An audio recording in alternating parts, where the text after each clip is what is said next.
You're listening to The Briefing, first broadcast on the 20th of January 2025 on Monocle Radio.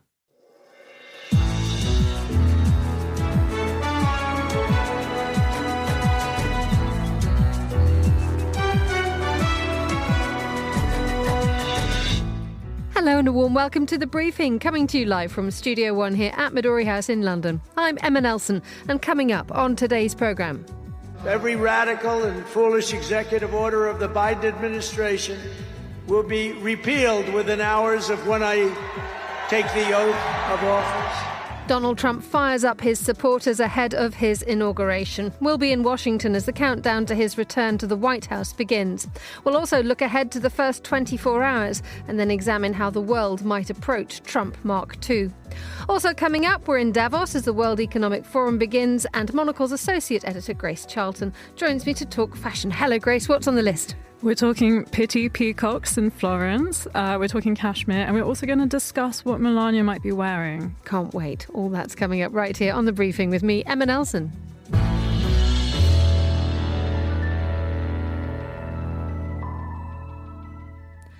Donald Trump will be sworn in for a second term as the 47th US president later today. Because of the bitterly cold weather, his inauguration will take place inside the US Capitol. Nonetheless, his supporters have gathered in their number in Washington. And to tell us more, I'm joined now from Washington, D.C. by Monocle's senior news editor, Chris Cermak. A very good morning to you, Chris. Good morning from an extremely frigid Washington, Emma. It is a big news day despite the temperatures. What should we be looking for in terms of what things are happening and when? Well, it all is going to sort of kick off, if you will, around 8 o'clock in about an hour's time here. Donald Trump, and his vice president will be attending a prayer service, church service to begin with, and then they will be going to meet with the current president, Joe Biden, and his First Lady, Jill Biden. They will host them for the traditional tea with the president, little tea ceremony that happens between the president-elect and the president. The group will then ride to the motorcade in the Capitol for the inauguration itself.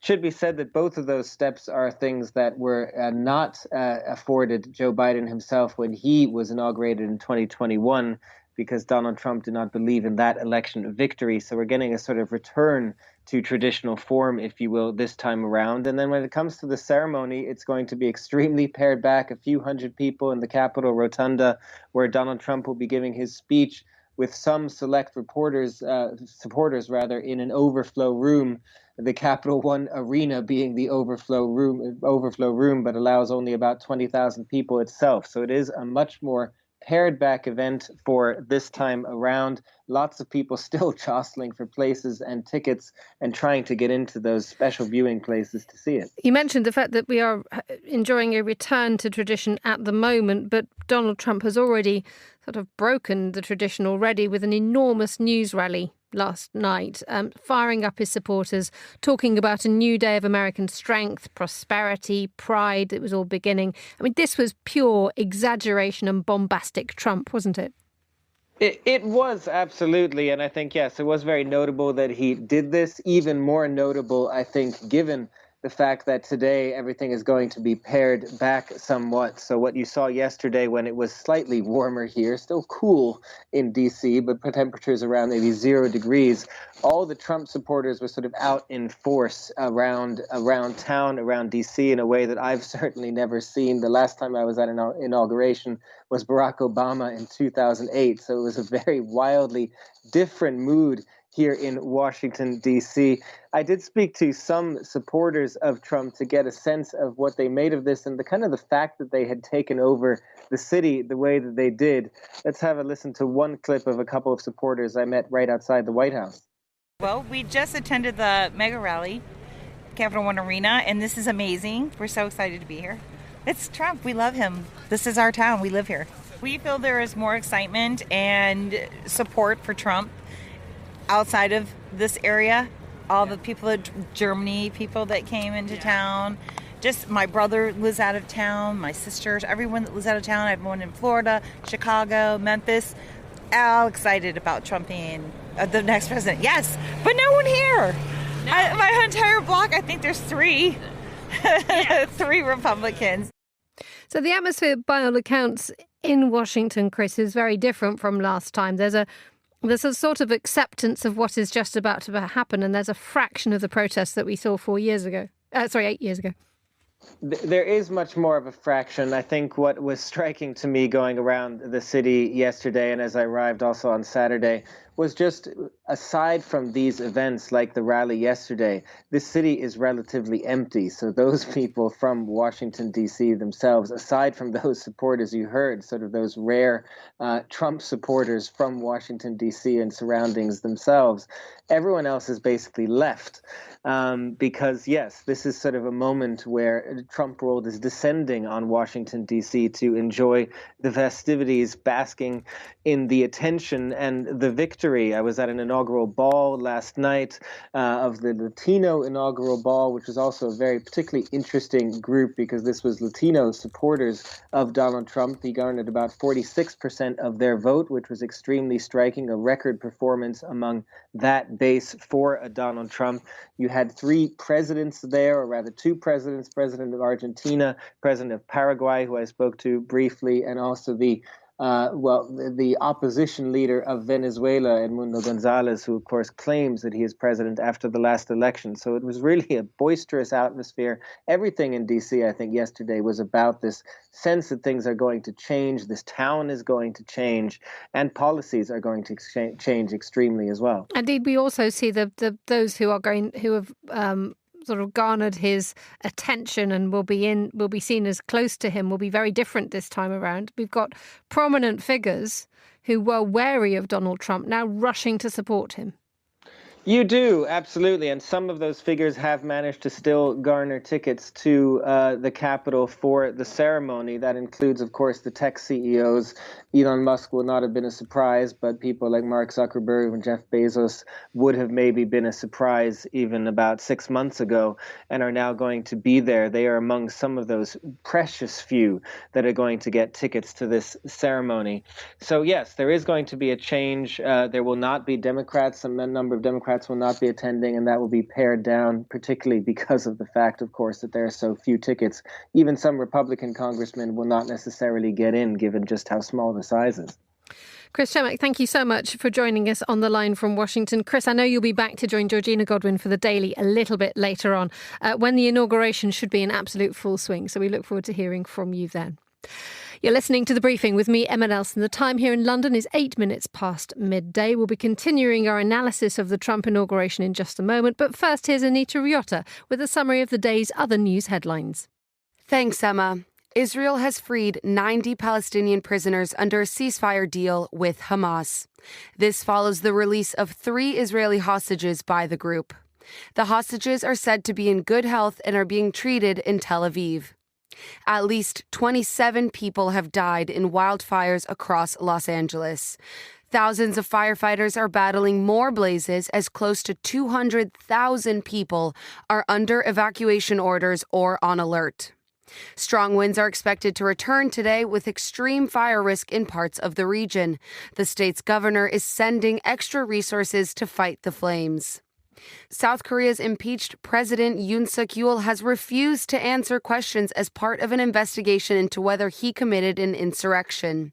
This comes as dozens of his supporters face arrest after a violent rampage at a court building. Yoon is currently on trial after declaring martial law in December. Those are the day's headlines. Back to you, Emma. Thank you very much indeed, Anita. Now, 2 months after making an extraordinary political comeback, Donald Trump is promising to act with historic speed to implement his campaign pledges. Last night, as we were hearing a moment ago, a victory rally at which Donald Trump told the thousands of fans gathered in Washington, D.C. that he would set out to fix every single crisis that America was facing. Well, to tell us more about what this may involve, I'm joined now in the studio by Monocle's executive editor, Chris Lord, who spent 3 years in the United States before returning back to London. Welcome. And also our foreign editor, Alexis Self. Good afternoon, gentlemen. Good afternoon. Good afternoon. Chris, what's going to be different this time around?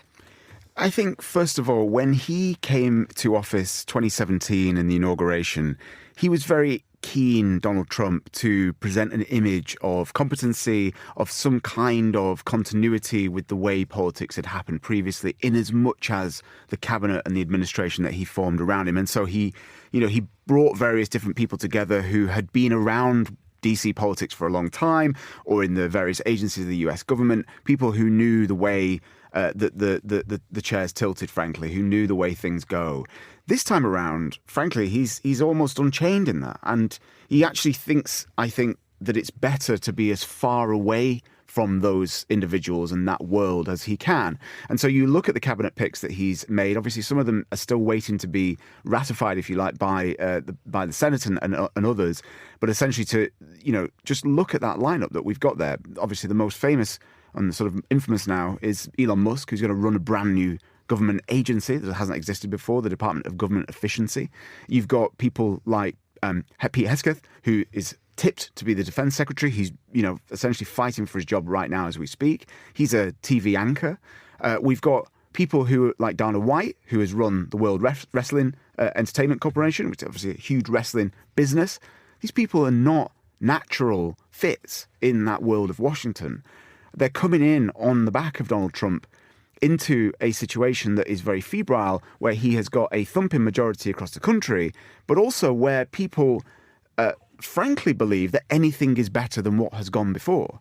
And that gives, I think, a lot of leeway to do some pretty wild stuff. And I think we're all braced for those executive orders that may well be happening in just a couple of hours' time. Let's talk about these executive orders, which I think I read somewhere that he's promising perhaps to sign them in public in the arena at which he delivered his rally last night. I mean, we will see, but it is clearly going to be a massively televisual event, and this is going to be a televisual presidency. One gets the impression with these proposed executive orders. I mean, they have huge amounts of drama and extremism in them, don't they? They have mass deportations, pardoning those convicted following the January the 6th attacks, blanket tariffs on everything America imports. We'll come to that in a second with you, Lex. And also, he mentioned last night the fact that he's going to release some classified documents to do with the JFK and Martin Luther King Jr. assassinations. These are all things which will absolutely key into anybody's sense of drama, aren't they? Of course. Look, he is the ringmaster here.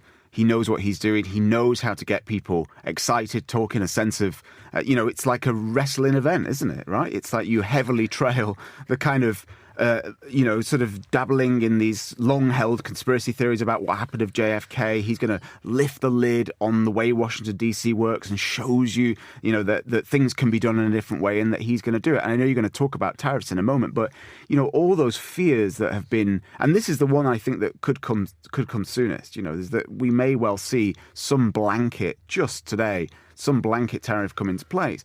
And if that could create real change. Markets could react very strongly, and that's the kind of stuff we're going to have to brace ourselves for. Let's continue the wrestling metaphor, because I suspect this may be something that may endure on Monocle Radio for the next 4 years at least.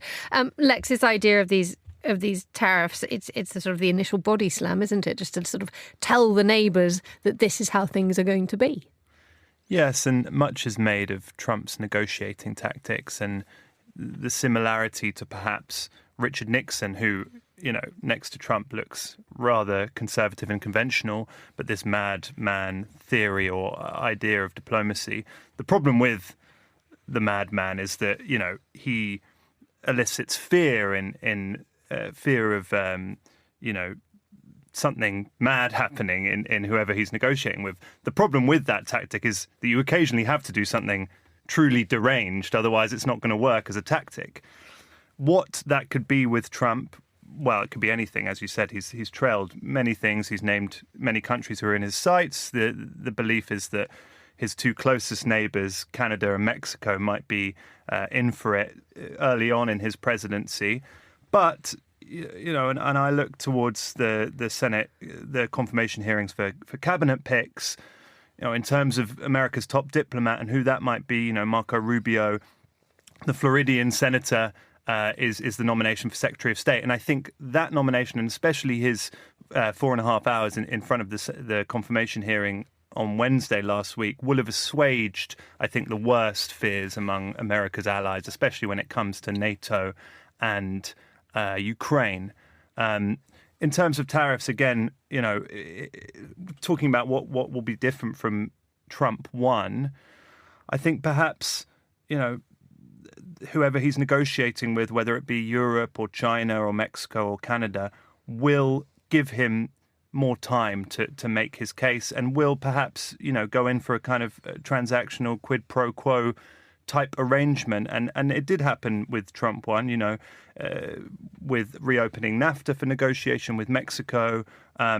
Trump will start big with his demands, and then, the hope is that he'll eventually settle for something smaller, whether it be a renegotiated treaty or a pledge perhaps to buy more US energy or goods. And the image that we are seeing, or we are expected to see, of him later today as he takes his oath, in terms of those who he has chosen to be surrounded by close up. And we heard from Chris Cermak earlier on saying, the likes of Elon Musk are expected to be very, very close to him. This new carving out of the of a sort of a courtly behaviour.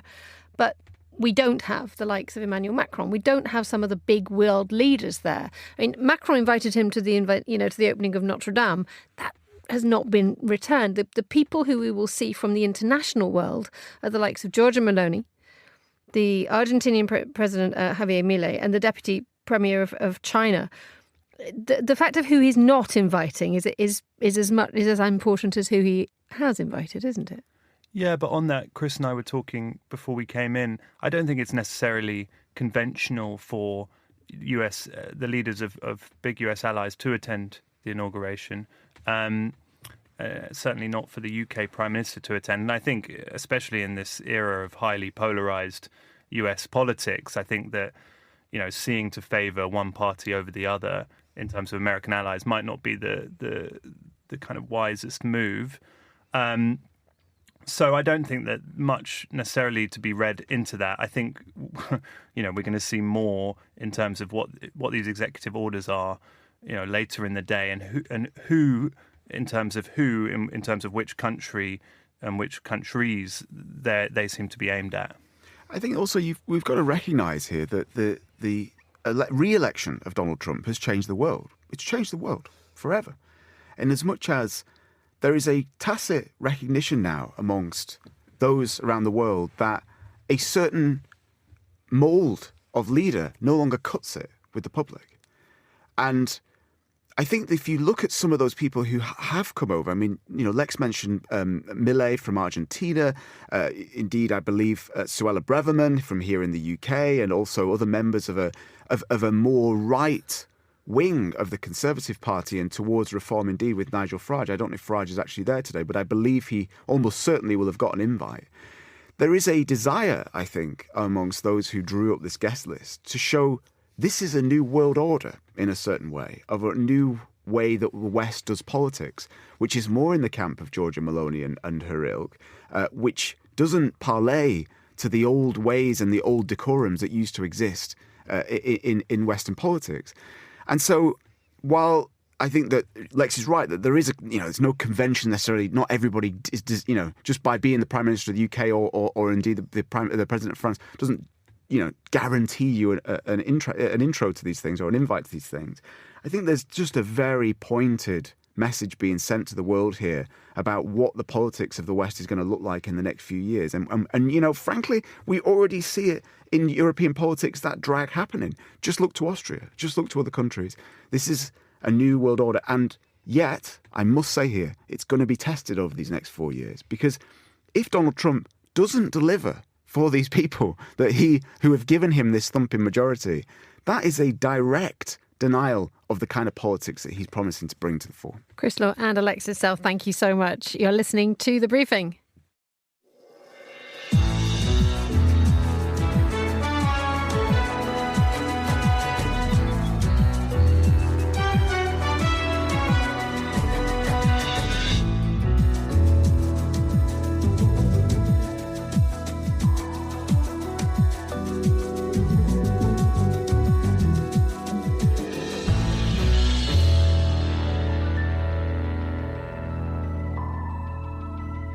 Let's turn our attention now to another major global event, the World Economic Forum, beginning today in Davos. I'm joined now from Davos by Monocle's senior foreign correspondent, Carlotta Rebello. A very good afternoon to you, Carlotta. What can you see from your perch?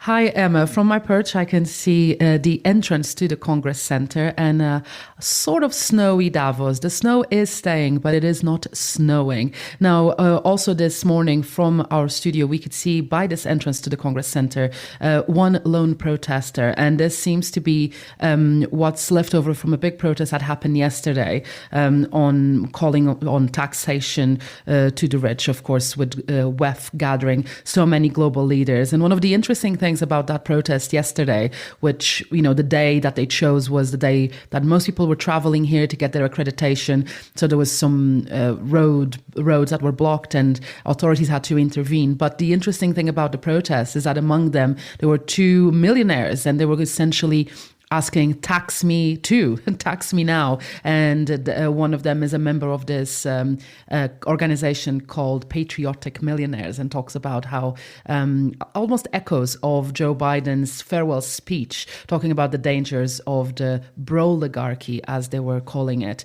that is emerging. So something tells me this is not the first protest that we'll see this week up here in the mountains. No, those millionaires wishing to part with their millions, is that setting the tone at all for what's expected to go on at Davos?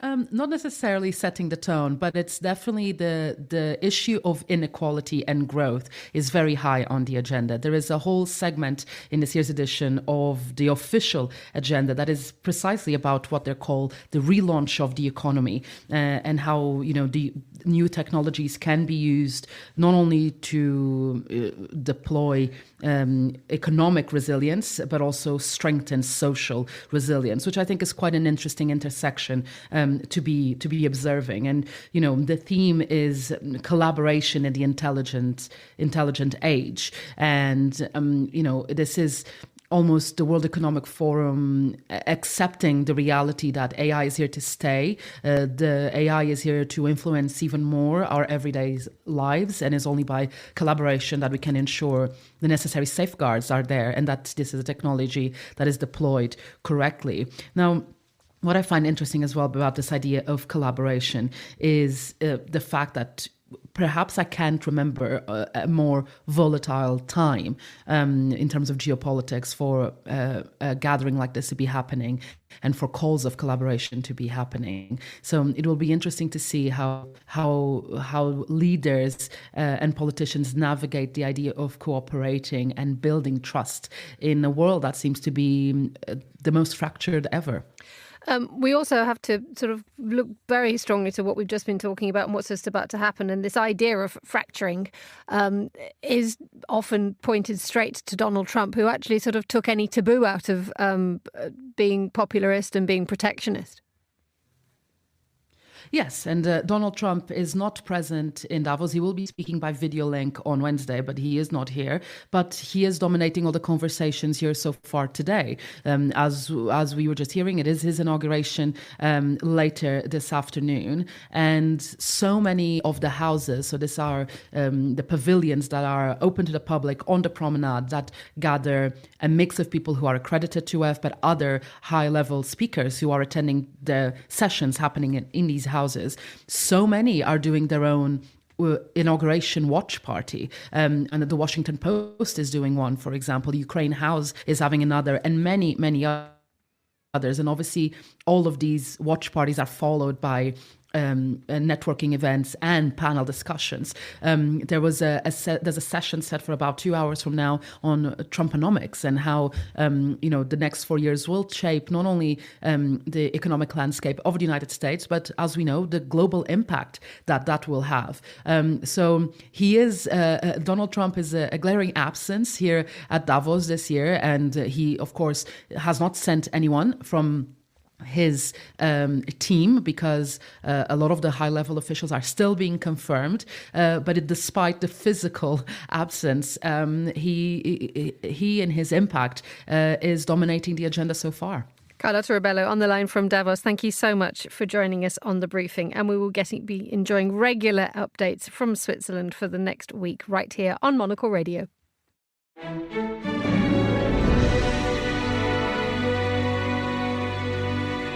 Just nudging 12:25 here in London in the final minutes that we have of today's programme. Let us continue with your inaugural theme, but let's shift our focus to what people will be wearing.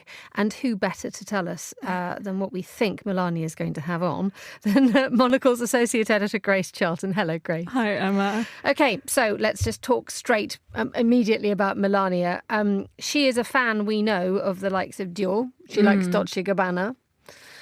And ordinarily, the First Lady is dressed by an American designer, however, for the inauguration. But quite a few designers decide that they don't want to be associated with her. It's not the most straightforward job, is it? Yeah, I think it's very tricky for the, fashion designers are often a little bit more liberal, a little bit more left-leaning. But Melania, whether they like it or not, represents perhaps what their client base actually is and who can actually afford to buy the clothes that they want. I mean, she isn't necessarily dressed by brands, but she can go into a shop and, get the clothes off the rack using her own or her husband's credit cards. So it's interesting for the fashion world to see them sort of skirting around the issue of Melania Trump's inaugural dress. Indeed. And we have seen a slightly more austere and, dare I say, more elegant approach from her since. I mean, for the night that her husband was elected, she was wearing this incredibly austere grey Dior suit. We've seen her in the last 24 hours again, Dior and Dolce & Gabbana at the National Golf Club. She's been wearing the most amazing sort of cape cum trench coat at the military memorial. Yeah. There seems to be a much more sort of, dare I say, grown up and austere way of dressing. I mean, say what you want about Melania Trump. I think she's very stylish. I think she wears clothes very well. The Valentino dress she wore to Jimmy Carter's funeral was stunning. So I am excited to see what she's going to wear, even though I don't necessarily. Do we have an idea of who might be dressing her? Okay, this is when I say who I think it's going to be, and then I'll just be completely wrong, and it's out there forever. I reckon it's going to be Oscar de la Renta. There's been a slow burn towards it.